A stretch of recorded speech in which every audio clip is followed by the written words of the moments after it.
അപ്പോൾ ഈ സ്ത്രീ നടന്നു പോകുമ്പോൾ കുറച്ച് സമയം കഴിഞ്ഞ് ഈ പ്രതി ഈ സ്ത്രീ പിന്നിലൂടെ അങ്ങോട്ട് പോകുന്നതും ഇവർ കണ്ടു. ഇയാൾ പിന്നാലെ പോയി ഈ സ്ത്രീയെ ബലമായി പിടിച്ച് ഈ പുഴയോരത്തേക്ക് കൊണ്ടുപോകുന്നു. മരണപ്പെട്ടെന്ന് അറിയാതെ തന്നെ ഈ സ്ത്രീയുമായി ബന്ധപ്പെടുന്നുണ്ട്. മുങ്ങൽ വിദഗ്ധർ വന്ന് ഇറങ്ങി മുങ്ങി പരിശോധിക്കുന്നതിനിടയിൽ ഈ ആറ്റുവഞ്ചിയെ തടഞ്ഞ് ഒരു ജനതാമുണ്ട് കിട്ടി.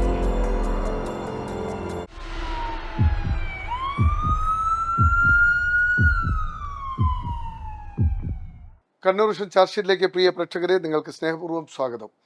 ചാർജ് ഷീറ്റിൽ ഇന്നത്തെ എപ്പിസോഡിൽ നമ്മോടൊപ്പം ചേരുന്നത് മുൻ പബ്ലിക് പ്രോസിക്യൂട്ടർ PV ജോസാണ്.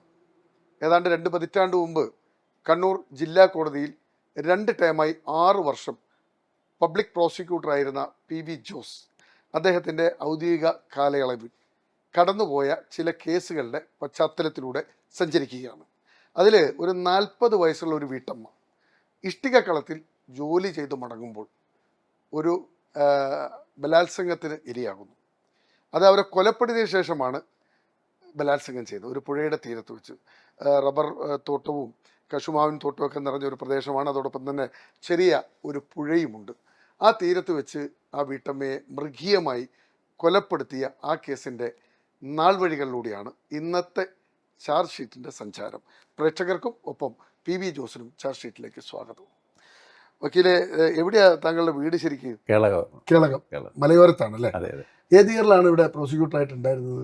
2001 മുതൽ 2006 വരെ 6 വർഷം തലശ്ശേരി ജില്ലാ കോടതിയിൽ. അത് സെഷൻസിലായിരുന്നോ? സെഷൻസിലുണ്ടായിരുന്നു. പബ്ലിക് പ്രോസിക്യൂട്ടർ, ഗവൺമെന്റ് പ്ലീഡറും, district government pleader and public prosecutor രണ്ടും കൂടി. ഓ. ആ കാലഘട്ടത്തിൽ താങ്കളുടെ മനസ്സിൽ നടത്തിയ കേസുകളിൽ മനസ്സിൽ പതിഞ്ഞ ഒരു കൊലപാതകമാണ് ഇപ്പോൾ താങ്കൾ ഞങ്ങളുമായി പങ്കുവെക്കാൻ പോകുന്നത് അല്ലെ? ആ കേസ് ഫയൽ എപ്പോഴാണ് താങ്കളുടെ മുന്നിലേക്ക് വരുന്നത്? ഓർമ്മ കേസിന്റെ ഫയൽ ഒരു 2002-ലാണ് എൻ്റെ ഓർമ്മ. ആ സമയത്ത് എനിക്ക് ഷെഡ്യൂൾ ചെയ്തൊരു കേസായിരുന്നു. ഏത് കോടതിയായിരുന്നു? അത് പിന്നെ അഡീഷണൽ ഡിസ്ട്രിക്ട് കോർട്ടിലായിരുന്നു. ആരായിരുന്നു ജഡ്ജി എന്ന് ഓർമ്മയുണ്ടോ? ജഡ്ജി ഉബൈദ് ജഡ്ജായിരുന്നു. പിന്നീട് ഹൈക്കോടതി. സംഭവം ഞാൻ പ്രോസിക്യൂട്ടർ ആകുന്നതിന് കുറെ വർഷങ്ങൾക്ക് മുമ്പ് സംഭവിച്ചൊരു സംഭവമാണ്. താങ്കൾ പ്രോസിക്യൂട്ടർ ആയപ്പോഴാണ് കേസ് ഷെഡ്യൂൾ ചെയ്യുന്ന അപ്പോഴാണ്, വിചാരണയ്ക്ക് വരുന്ന അപ്പോഴാണ്. അന്ന് ആലക്കോട് പോലീസ് സ്റ്റേഷൻ പരിധിപ്പെട്ട ഒരു കേസാണ്. ഈ കേസിൻ്റെ അന്വേഷണ നിരവധി സർക്കിൾ ഇൻസ്പെക്ടർമാരും DYSP നടത്തിയിട്ടുള്ള ഒരു കേസാണ്. ആരൊക്കെയാണെന്ന് ഓർമ്മയുണ്ടോ? അവരുടെ പേര് ഞാൻ ഓർക്കുന്നില്ല. ആലക്കോട് രേരോം പുഴയുടെ സമീപത്ത് വെച്ചാണ് ഈ സംഭവം നടക്കുന്നത്. അവിടെ ഒരു ഇഷ്ടികളത്തിൽ ജോലി ചെയ്തുകൊണ്ടിരുന്ന ഒരു സ്ത്രീ, അവർ ഭർത്താവില്ല, 2 പെൺകുട്ടികൾ അവർക്കുണ്ട്. ഈ സ്ത്രീയും അവരുടെ ഒരു സുഹൃത്തും മറ്റാളുകളും ഈ ഇഷ്ടികളത്തിൽ ജോലി ചെയ്യുന്നുണ്ട്. ഈ സ്ത്രീ ഇഷ്ടികളത്തിൽ നിന്ന് വൈകുന്നേരം 5 മണിയോട് കൂടിയ സമയത്ത് ജോലി കഴിഞ്ഞ് വീട്ടിലേക്ക് പോകാൻ സമയം ഇഷ്ടികളത്തിന് സമീപമുള്ള ഒരു തട്ടുകടയിൽ അവർ ചായ കഴിക്കാൻ നിന്നു, ഈ സ്ത്രീയും അവരുടെ സുഹൃത്തും. അപ്പോൾ ചായ കഴിച്ചുകൊണ്ടിരിക്കുമ്പോൾ ഈ പ്രതി അവരുടെ അടുത്ത് നിന്ന് എന്തോ സംസാരിച്ചു, എന്തോ പറഞ്ഞത് ഈ സ്ത്രീക്ക് മാത്രമേ മനസ്സിലായുള്ളൂ. അവർ കേട്ടു. അത് കഴിഞ്ഞ് ഈ സ്ത്രീ കൂട്ടുകാരിയോട് പറഞ്ഞ് എനിക്ക് പേടിയാവുന്നു, നമുക്ക് പോയേക്കാം എന്ന് പറഞ്ഞ് അവർ വീട്ടിലേക്ക് നടന്നു. ചായ കുടിച്ചിട്ട് ഇവർ വീട്ടിലേക്ക് പോകുമ്പോൾ ഒരു 100-150 മീറ്റർ കഴിഞ്ഞിട്ട് റോഡിൻ്റെ വലതുഭാഗത്തുള്ളൊരു വഴിയിൽ വേണം ഈ സ്ത്രീക്ക് പോകാൻ. അവർ കുറച്ച് ദൂരം റോഡുണ്ട്. റോഡ് കഴിഞ്ഞാൽ പിന്നെ ഒരു റബ്ബർ തോട്ടം കഴിഞ്ഞ് ഒരു കശുമാവൻ തോട്ടം. ആ കശുമാവൻ തോട്ടത്തിൻ്റെ ഒരു പിന്നെ വലതുഭാഗത്താണ് ഈ പുഴ. പുഴയുടെ അങ്ങേക്കര വലിയൊരു കുന്ന. ഈ കശുമാവൻ തോട്ടം കഴിഞ്ഞ് ഇവരുടെ വീടിൻ്റെ അടുത്ത് 1-2 ചെറിയ വീടുകളുണ്ട്. ഈ റബ്ബർ തോട്ടവും കഴിഞ്ഞ് ഒരു കശുമാവൻ തോട്ടം കഴിഞ്ഞ് പുഴയും കടന്ന് പുഴ കടക്കണ്ട, പുഴയുടെ സൈഡിലൂടെ. അപ്പോൾ ഈ സ്ത്രീ പോകുമ്പോൾ ഈ സ്ത്രീ അങ്ങോട്ട് നടന്നു പോകുന്നത് അവിടെ അടുത്തുള്ളൊരു വീട്ടുകാർ കാണുന്നുണ്ട്. ഭാര്യയും ഭർത്താവും അവർ അയൽവാസിയായ മറ്റൊരാളുമായി സംസാരിച്ചുകൊണ്ടിരിക്കുമ്പോഴാണ് ഈ സ്ത്രീ അതിലേക്ക് കടന്നു പോകുന്നത്. അവരുടെ വീട്ടുകാർ വേറെ വഴിക്ക് പോകും. അപ്പോൾ ഈ സ്ത്രീ നടന്നു പോകുമ്പോൾ കുറച്ച് സമയം കഴിഞ്ഞ് ഈ പ്രതി ഈ സ്ത്രീയുടെ മുന്നേ പിന്നിലൂടെ അങ്ങോട്ട് പോകുന്നതും ഇവർ കണ്ടു. ഈ 2 പേരുടെ സാന്നിധ്യം കണ്ടു. ഇപ്പോൾ ഈ കേസിൻ്റെ പ്രത്യേകത എന്ന് വെച്ചാൽ ഇതിന് ദൃക്സാക്ഷികളില്ല, സാഹചര്യത്തിൽ സാഹചര്യ തെളിവുകളിൽ. ഈ സ്ത്രീ നടന്നു പോകുന്നു, കുറച്ച് കഴിഞ്ഞ ശേഷം ഏകദേശം ഒരു അരമണിക്കൂറിനോട് കൂടിയ സമയത്താണ് ഇയാൾ പോകുന്നത്. അപ്പോൾ ഈ കശുമാൻ തോട്ടത്തിൻ്റെ നോട് ചേർന്നുള്ള പുഴയുടെ സൈഡിൽ ഒരു നിരന്ന ഒരു പ്രദേശമുണ്ട്. അവിടെ ഓട ഇങ്ങനെ നിറഞ്ഞ് നിൽക്കുന്നതുകൊണ്ട് പുറത്തുനിന്ന് ആരും നോക്കിയാലൊന്നും കാണാത്തൊരു സ്ഥലം. എന്ന് പറഞ്ഞാൽ ഈ ഓടപ്പൂ ഉണ്ടാക്കുന്ന ഓടയിൽ പുഴയോരത്ത് കാണുന്ന ഓടകൾ, ഓട എന്ന് അതിനെ പറയുന്നത് ഓടപ്പൂ. അപ്പം ഇയാൾ പിന്നാലെ പോയി ഈ സ്ത്രീയെ പിടിച്ച് ബലമായി പിടിച്ച് ഈ പുഴയോരത്തേക്ക് കൊണ്ടുപോകുന്നു.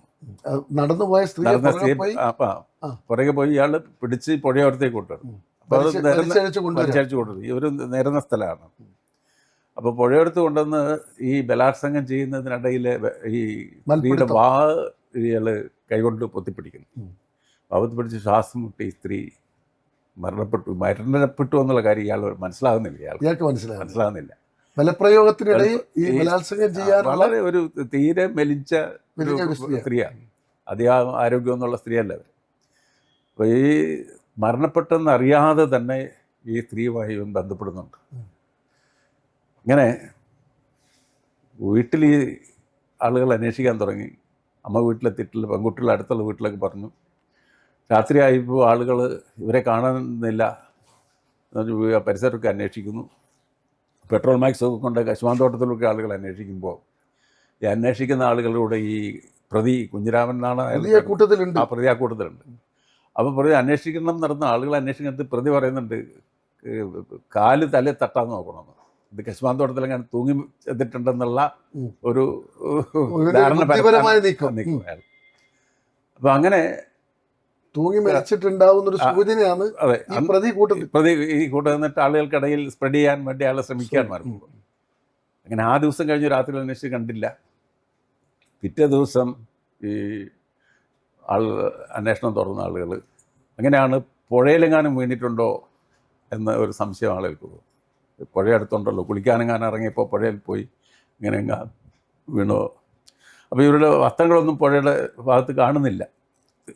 പുഴ കരയിലൊന്നും വസ്ത്രങ്ങളൊന്നും കാണാത്തതുകൊണ്ട് കുളിക്കാനിറങ്ങിയപ്പോൾ പുഴയിലെങ്ങ് ഒഴുകി പോയതാണോ എന്നൊരു സംശയം ആളുകൾക്ക് ഉണ്ടായി.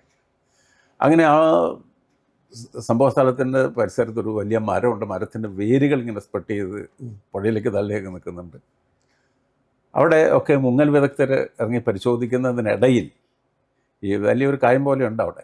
മുങ്ങൽ വിദഗ്ധർ വന്ന് ഇറങ്ങി മുങ്ങി പരിശോധിക്കുന്നതിനിടയിൽ ഈ ആറ്റുവഞ്ചിയെ തടഞ്ഞ് ഒരു ജനതാമുണ്ട് കിട്ടി. ആറ്റുവഞ്ചിയെ തടഞ്ഞിരിക്കുന്ന ഒരു ജനതാമുണ്ട്. ആറ്റുവഞ്ചി എന്ന് പറഞ്ഞാൽ ഈ പുഴ തീരത്ത് കാണുന്നുണ്ടല്ലോ, ഒരു വഞ്ചി പടർന്ന് ഒക്കെ നിൽക്കുന്ന ആറ്റുവഞ്ചി എന്ന് അതിനെ പറയും. അതെന്താ ചെടിയാണ്? ചെടി ആറ്റുവഞ്ചി എന്ന ചെടിയിൽ തടഞ്ഞ് ജനതാമുണ്ട്. ഈ ജനതാമുണ്ട് എന്ന് വെച്ചാൽ ജനതാമുണ്ട് ഒരു പിന്നെന്താ ആ കളറുള്ള ഒരു എന്ത് കളറാണ്? ഒരു കുങ്കുമ കളറുണ്ട്. അതിന് ജനതാമുണ്ട് അക്കാലത്ത്. അത് ജനതാ പാർട്ടിയുടെ ചിഹ്നമായിരുന്നു. അതെയോ? അതായത് ജനതാ പാർട്ടിയുടെ കാലത്താണ് ആ മുണ്ട് വളരെ മാർക്കറ്റ് ചെയ്യപ്പെട്ട ഒരു സാധനം. അങ്ങനെ ഒരു ചരിത്ര പശ്ചാത്തലം ഉണ്ട് അതിന്. അപ്പൊ അതിന് ജനതാമുണ്ടെന്നാണ് ആളുകൾ ആ കാലത്ത് പറയുന്നത്, ജനതാമുണ്ട്. അപ്പൊ ഈ മുണ്ട് ഈ ആറ്റുവഞ്ചിയെ തടഞ്ഞിരിക്കുന്നത് ഈ മുങ്ങിയ ആളുകൾ കയ്യിൽ കിട്ടി. അപ്പോൾ ഈ അന്വേഷിക്കാൻ കൂടിയ ആളുകൾക്കിടയിൽ ഈ നിന്നാരോ പറഞ്ഞു ഇത് കുഞ്ഞിരാമൻ്റെ മുണ്ടാണല്ലോ എന്ന് പറഞ്ഞു. കുഞ്ഞിരാമൻ്റെ മുണ്ടാണല്ലോ. അപ്പോൾ കുഞ്ഞിരാമൻ ഈ സ്ത്രീയുടെ പിന്നാലെ നടന്നു പോകുന്നത് കണ്ട ആളുകളുണ്ടല്ലോ, ഈ കൂട്ടത്തിൽ തന്നെ അവർ ഈ അന്വേഷിക്കുന്ന ആളുകളുടെ കൂടെയുണ്ട്. കുഞ്ഞിരാമൻ്റെ മുണ്ടാണല്ലോ എന്ന് പറയുകയും ഈ അന്വേഷിക്കുന്ന ആളുകളുടെ കൂടെ ഉണ്ടായിരുന്ന കുഞ്ഞിരാമനോടത് മുങ്ങി. അപ്പം മുങ്ങി. അപ്പോൾ ആളുകൾക്ക് സംശയം തോന്നി, കുഞ്ഞിരാമനെ കാണാനില്ല. അതുവരെ ആ കൂടെ ഉണ്ടായിരുന്ന കുഞ്ഞിരാമനെ കാണാനില്ല.